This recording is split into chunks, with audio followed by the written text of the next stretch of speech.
Sabay-sabay natin alamin ang mga kaganapan na nangyayari sa ating bansa.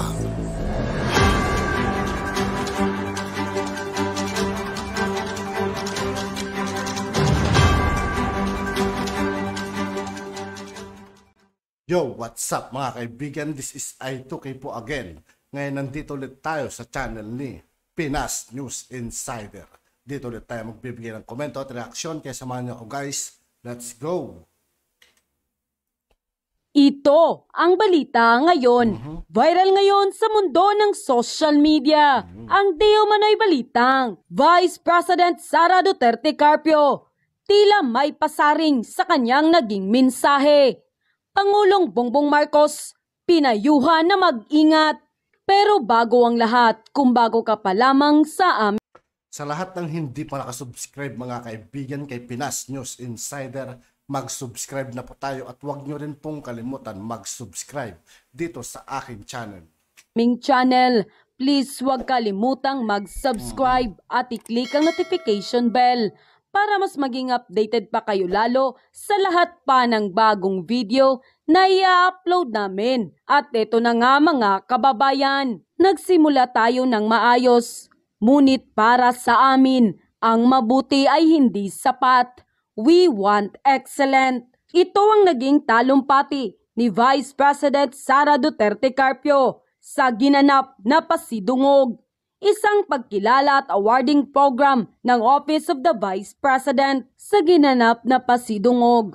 Ipinaabot ni Vice President Sara Duterte Carpio ang kanyang pagpupugay at pasasalamat sa lahat ng tumulong sa kanyang tanggapan upang mas marami pang Pilipino ang matulungan. Sa kanyang naging mensahe, unang inihayag ni Vice President Sara Duterte ang kanyang pasasalamat sa all-out support na ibinibigay ni Pangulong Bongbong Marcos sa Office of the Vice President. Ngunit tila may pasaring o ipinapahiwatig si Vice President Sara Duterte dahil nang magpasalamat ito sa Pangulo. Sinabi nitong hindi na niya babanggitin pa ang middle initial nito. Before anything else, I would like to acknowledge the all-out support of President Ferdinand Marcos Jr. to the office of the Vice President.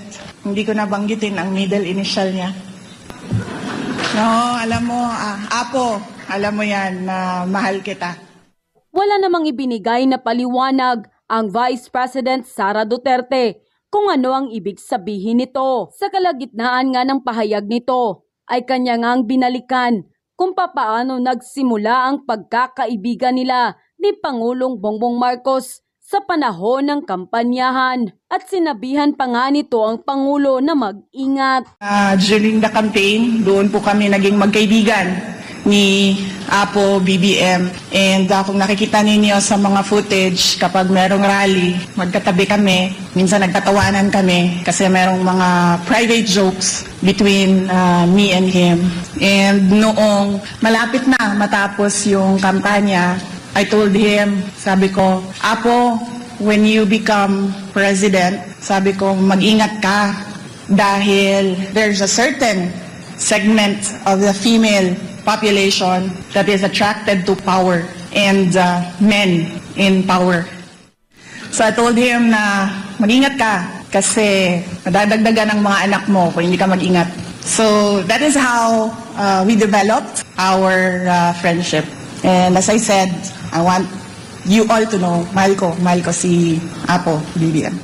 Ating matatandaan, kamakailan lang ang naging controversial na pahayag ng Vice President Sara Duterte sa kanyang Instagram account na tila may pinatatamaan na isang tao na pinayuhang itigil nito ang pagiging tambaloslos. Ang tambaloslos sa salita ay isang Visaya word expression na kadalasang ginagamit bilang insulto laban sa isang lalaki o kadalasan sinasabi sa isang tao na puro salita lamang, wala namang kakayahan. Wala namang naging malinaw na pahayag ang Vice President Sara Duterte kung para kanino ang post Ngunit kasabay ng pag-post nito ay ang pag-alis niya sa Lakas CMD.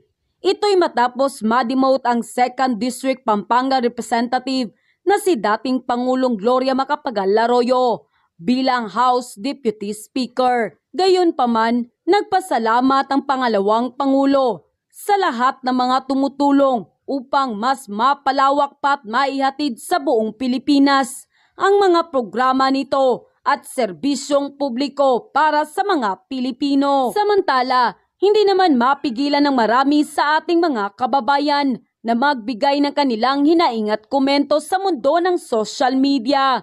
At ayon pa sa kanila, truly you're a good friend. Sana PBBM, pakinggan mo si Inday VP. Get away from politics. Matagal ang ginugol mo at matagal inintay namin para muling mabalik ang mga Marcoses. Kasi buo paniniwala namin na ang Duterte at Marcos ang mag-aahon ng bansa natin. Tandaan niyo po, President, andyan pa po yung mga ulupong at nag-aantay lang ng pagkakataon. Mag-ingat po kayo. She is my idol and waiting for her turn to be the highest position in the land para mabago ang Pinas, especially sa korupsyon. For sure, sampalin mga korap. Very rare sa gobyerno kasi ang may hiya. Kaya sila nandyan para magsilbi. Wag puro sarili, ambisyon at pera. Di yan ang sinumpaan nyo. Kaya di maalis kay Sara yung kumante. May nakikita yan, kaya ganyan. Vice President Inday Sara Duterte is a wise, aware and conscious of what she is doing. She has hinted words, but obvious to whom she's pointed on. End quote. Very vocal po sila sa pagsuporta sa bawat isa. Lang, may pinaringgan to si Inday Sara. Alam niyo naman si Inday Sara, hindi mapipigilan. No? Basahin na lang po natin. Before anything else, I would like to acknowledge the all-out support of the President Ferdinand Marcos Jr. to the office of the Vice President. Ito yung parinig niya. Di ko na babanggitin ang middle initial niya. Apo, alam mo yan, na mahal kita. Ano po ang middle kung hindi mabanggit ni BP Sara kung ano ang middle initial, tayo na po bumanggit. Is there letter R? Ferdinand R. Marcos Jr. Alam niyo na ibig sabihin ng R doon, di ba? Romualdez. Sa mga magagaling na tao, nasasakyan na yung ano, no? Yung mga parinig ni Inday Sara Duterte. Bagamat mahal niya si Pangulong Marcos, hindi niya nababanggitin yung middle initial. Siguro naman, sakay na. Siguro naman, alam niya kung kanino hindi good si Sara Duterte. Mahal niya si Marcos, hindi siya good sa middle initial. Kayo na bahala magpuno. Pero ito po ang importante dito, isa pang parinig. Ito po.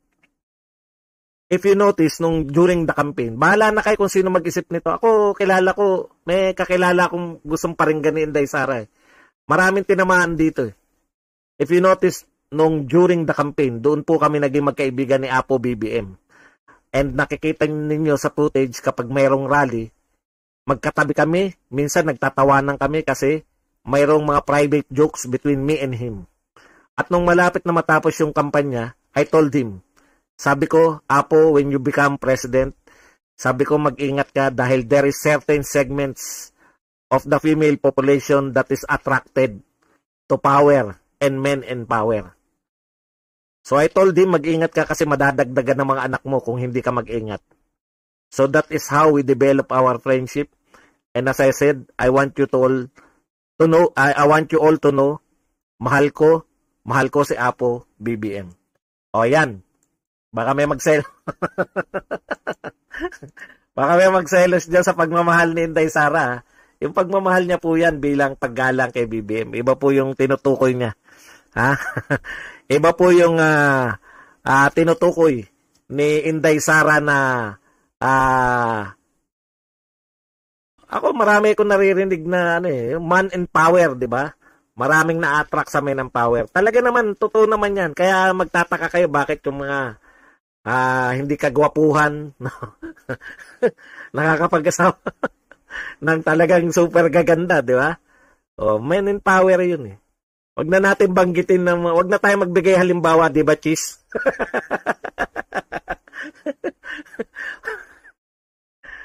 Men in power eh. Ayan, si Governor Chavit Singson. Naku, napakagaganda ng mga chiching. Ha? Tanong nyo na lang daw kay Paulo. Maloko rin to si Chavit eh. Hindi naman po, sa interview natin nalaman yan kay Chavit Singson eh. In-interview siya ni Aiko Melendez, di ba? O, meron pa, yung si Chavit, ay, yung isa pa, yung si Pariñas.